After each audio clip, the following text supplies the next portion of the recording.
This episode of Fast Radio is brought to you by Revolution Home Buyers. Revolution Home Buyers is a full-service real estate investment company that pays cash for houses and closes in as little as 3 to 7 days. You can visit revolutionhomebuyers.com for more information, or you can call their office at 817-791-7002. Welcome to this edition of Fast Radio. My guest today is Tanner Milner. Tanner is a 23-year-old real estate agent from Arlington, Texas. Tanner and I actually worked in the same office together, but really didn't get to know each other until we attended the 10X Growth Con put on by Grant Cardone in Miami, Florida. And since I've got to know Tanner, I've seen a lot of his success and a lot of his continuing success. And with that success, he's starting to gain a little bit of freedom.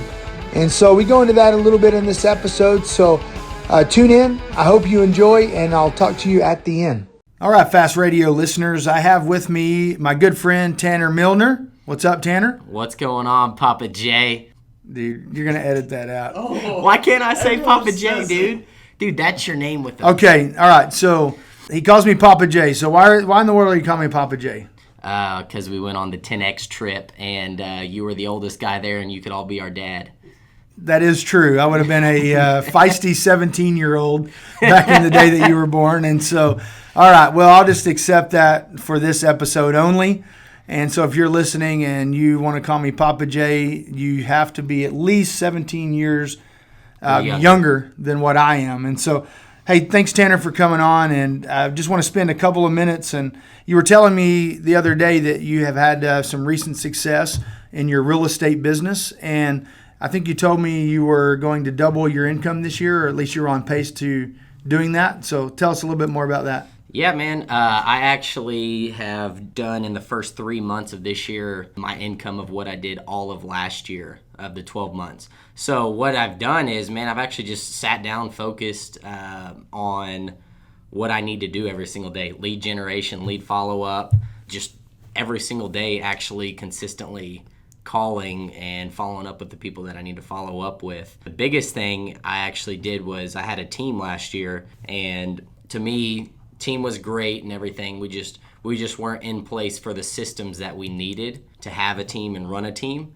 So I'm stepping back a little bit this year with the team, building the systems to revamp that going on. But I'm in full production, showing buyers and doing sellers. Nice. Yeah, I know you're busy, spending a lot of hours and all of that. So you'll eventually get to the point where you can delegate. But you were talking about lead gen and lead follow-up. And I know that we have some followers that are some listeners that are listening in here that are agents, real estate agents, and they're trying to find their way to success. And obviously the freedom piece you're still seeking out, obviously, because you're working long hours to make all of this happen. And so as far as lead gen and lead follow-up, get a little bit more specific about what you're doing. Like, are you time blocking?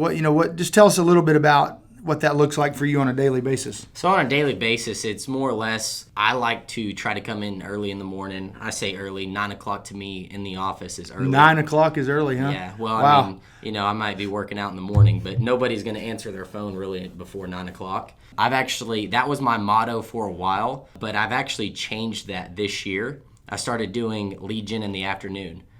So I call from like 4 to 7, 3 to 6, 4 to 7, because it seems like if I can set my appointments in the morning and do lead gen in the afternoon, I get a lot more answers because people are already off of work and they're actually willing to talk to you, or they're driving home in traffic. Okay, so let me ask you something, because everything that we're taught from all the big box brokerages, all the coaches, is that you get on the phones at 8 o'clock in the morning and you call until 11 o'clock. And that's when you do your lead generation. And because you get in there, you get it done. So how are you able to be consistent and do it in the afternoon from 3 to 7, whatever those times vary? How are you able to do that with all the different distractions that come up, or the potential of appointments that come up? How can you be consistent with doing it at that time every day and then have the energy to really pull it off? That's where energy drinks come in. But no, really, it's learning how to say no to people. I used to be the guy that says yes, yes, yes all the time. I'll do it. And then learning to have people, it's not controlling, but you tell people how your schedule is. because it used to be, oh yeah, I can come and schedule that. Oh yeah, I can do that. Oh, I can do that. But then I learned how to, oh no, I've got an appointment at that time. I can do this time tomorrow, or I can do later in the evening today. That was something that I learned. Learning how to say no was the biggest thing.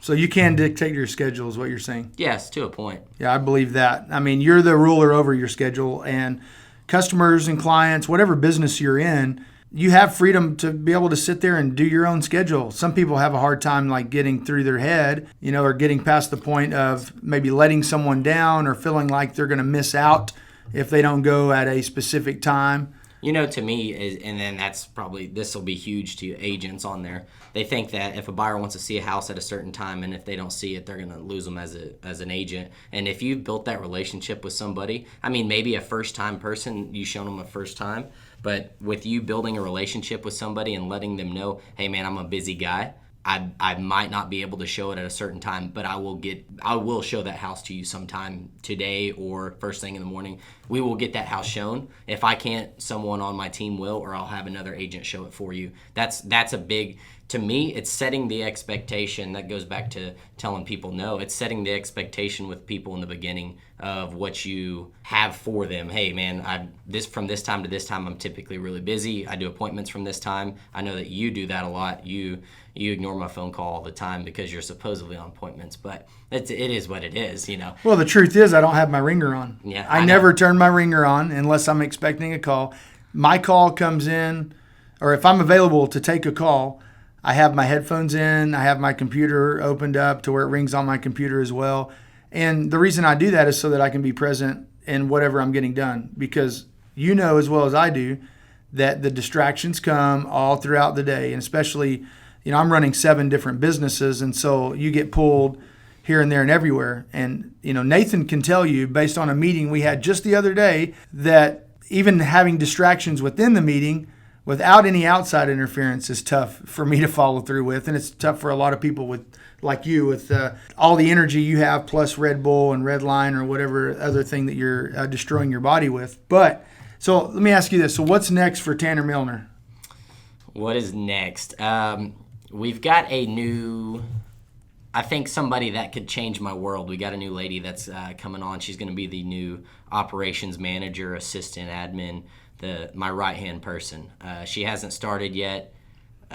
She starts Monday. Today is Saturday, so she starts in 2 days. I gave her a couple leads to call because she's kind of in the real estate investing side, and I said, here, call these leads. I don't have time to call them. And she came back to me, and she was like, man, I know that you've got a lot more potential in you. You just got to quit worrying about this back end stuff. I can see it. She goes, so whenever I come in, I'm going to take that off of you, and you're going to go kill it out there. And what's funny is she actually called these leads that I told her to call and set me an appointment. She says, hey, when's your schedule open? I said, set the appointment. I'll figure out how to be there. She calls me 2 hours later and says, we got an appointment tomorrow at 1 o'clock. And we actually got it under contract, and we're gonna get it done. Cool. Awesome, man. I love that. So really just kind of delegating all of the things that you shouldn't be doing. So to me, having the right hire, I've gone through, this is my 6th assistant in 3 years. So having the right person can change your life. Yeah, that's crazy. I know what the experience is of having the right person. Mm-hmm. Someone that can take and run your business. And to me, that has caused me to have a lot more freedom. To where, just got back from Cuba, 10 days in Cuba, which was awesome. And I get back and my team has put $50,000 in income and into pending or whatever, just doing the things that they do. And so it's nice to have those people you can depend on. And right. So I love that, man. And then you're going to be working on all of your back end systems and all of your processes and all that, so that there's not that breakdown between you and the assistant, right? Right. And as you know, whenever we were at the 10X Growth Conference, every time that we were at dinner, I was having to step out because I was having to take a phone call because I couldn't. Ridiculous, dude. Yeah, I was on the phone the whole time. Ladies and gentlemen, I never had a full dinner with Tanner Milner. I don't care if it was at 10 o'clock at night. The dude is pacing outside on his phone while I'm enjoying my chicken and waffles. Wow. And so and that comes down to having the right people and having the systems, though. It is, and that's it. And how much did I work when we were there? Yeah, you didn't work at all, and that's what I'm working on this year. And you thought I wasn't making any money. That's the funny thing. You're like, this guy's not. He's probably going to be broke. Money. Yeah. And then by the end of the trip, he's like, Tiffany's my assistant, and he's like, I need a Tiffany. Yep. He's like, that chick literally does everything for you. Being present is my biggest thing, and that's what I wasn't whenever we were down in Florida. Cool. Well, we have an episode coming up of being present in the moment, and so that'll be on our Fast Friday episode, so you'll have to definitely tune in for that and see. So, well, thank you, Tanner, for coming today. Great to hang out. We'll get you back on for a future episode. Thanks again, Papa J. Tanner Milner and Papa J signing out. Peace. Thank you for listening to this episode of Fast Radio. If this episode brought you value today and you want to impact someone else, tag a friend below in the comments and like our Facebook page for new episodes every Friday. And as always, you can visit our show notes page for all of the finer details. Once again, make sure to give us a like and have a good weekend.